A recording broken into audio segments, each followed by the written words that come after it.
Ma'am, MS academy secondary school Ajmer से। बच्चों, यदि आपको मेरे वीडियोस के द्वारा स्टडी करना है तो आप यूट्यूब पर जाकर के सर्च करें केमिस्ट्री बाय श्वेता मैम। ऐसा सर्च करते ही मेरे वीडियोस ओपन हो जाते हैं और उसमें अगर आप प्लेलिस्ट चेक करेंगे तो वहाँ पर आपको एक चैप्टर्स के सारे वीडियोज़ एक जगह ही मिल जाएंगे। यदि आपको मेरा वीडियो अच्छा लगता है, पढ़ने में समझ में आता है, तो प्लीज़ वीडियो को लाइक करें, शेयर करें, सब्सक्राइब करें और अच्छे अच्छे कमेंट्स करें। तो बच्चों, आज हमारा टॉपिक है थोड़ा सा हट करके, और मैं बच्चों से ही नहीं बल्कि सबसे ही बात करना चाहूँगी कि देखिए, अगर हम बात करें स्टूडेंट्स की तो there are 2 types of students. 2 तरीके के स्टूडेंट्स हमारे को मिलते हैं, ठीक है।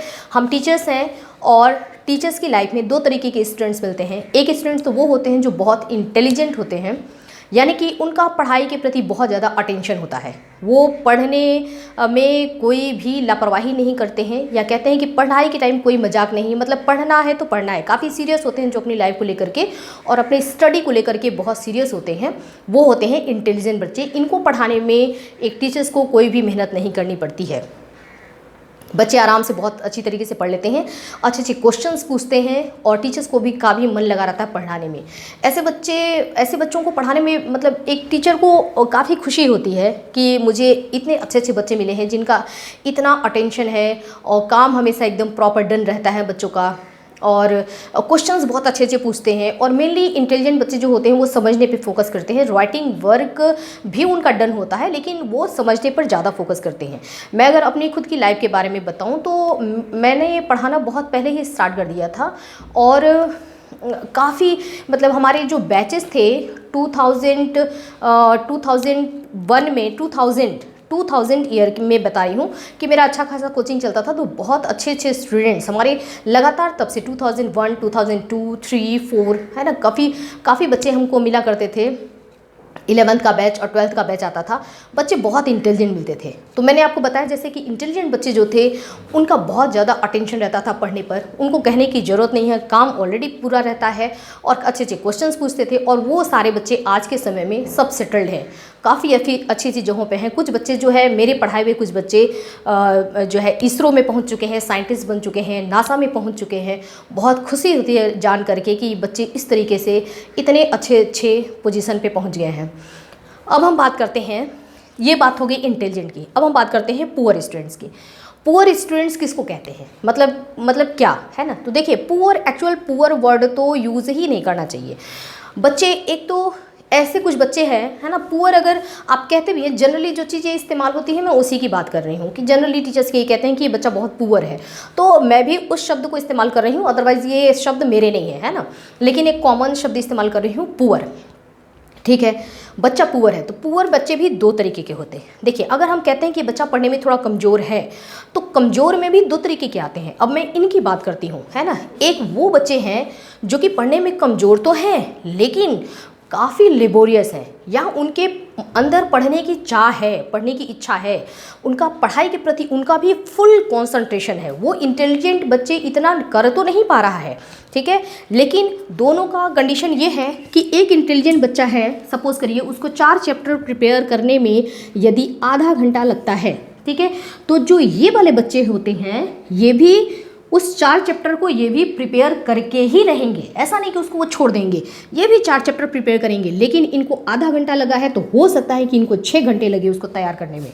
ठीक है, आप समझ रहे हैं। यानी कि कमज़ोर बच्चा ये है, तो कमज़ोर बच्चे ने क्या किया, दोनों लास्ट में तो इक्वली ही हो गए। ठीक है, इसने भी वो 4 चैप्टर तैयार किए और इसने भी 4 चैप्टर तैयार किए। एक इंटेलिजेंट बच्चे ने भी 4 चैप्टर तैयार किए और इसने भी तैयार किया है, यानी कि दोनों अभी क्या हो गए, इक्वल।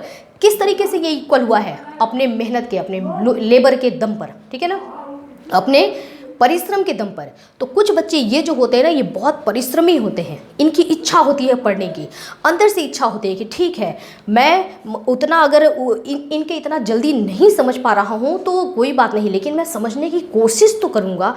ये कोशिश करते हैं, मेहनत करते हैं, ठीक है, और इच्छा रखते हैं पढ़ने की। ऐसे बच्चों को ही पढ़ाने में टीचर को बहुत खुशी होती है कि ठीक है बच्चे के अंदर इच्छा है। ठीक है, अब हम बात करते हैं इनकी, ठीक है। अब ये कुछ ऐसे बच्चे हैं जो पढ़ने में तो कमज़ोर होते ही हैं, लेकिन देखिए हमारा काम होता है हर एक बच्चे को मोटिवेट करना कि तुम कर सकते हो, पढ़ सकते हो। और जहाँ तक मैं अपनी बात करूँ, मैं बहुत रेयरली ऐसा होता है कि किसी बच्चे को बोलती हूँ कि ये नहीं कर सकता।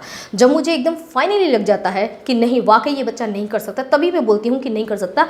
और मेरे लाइफ में ऐसे बच्चों की संख्या बहुत कम है, मिनिमम है। क्यों?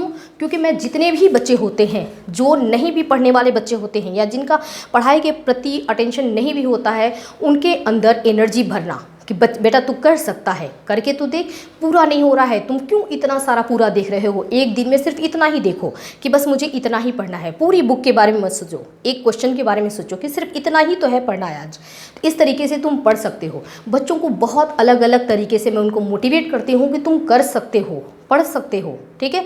बावजूद इसके, है ना, काफ़ी मोटिवेशन के बाद भी रेयरली ऐसे बच्चे कुछ मिल जाते हैं जिनकी पढ़ाई के प्रति कोई इच्छा ही नहीं है, वो पढ़ना ही नहीं चाहते हैं। तो आप उनको ज़बरदस्ती पकड़ करके, उनको मारपीट करके, बच्चों को देखें मारपीट करके तो पढ़ाया नहीं जा सकता है ना, तो ज़बरदस्ती उनको पकड़ करके कितना हम पढ़ाएंगे, नहीं पढ़ा सकते।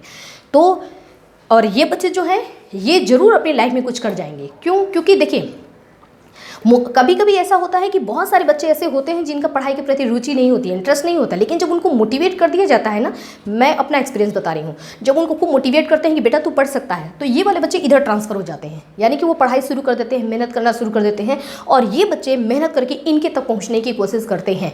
इन बच्चों को पढ़ाने में भी कोई दिक्कत नहीं है, ठीक है, क्योंकि ये भी पढ़ रहे हैं।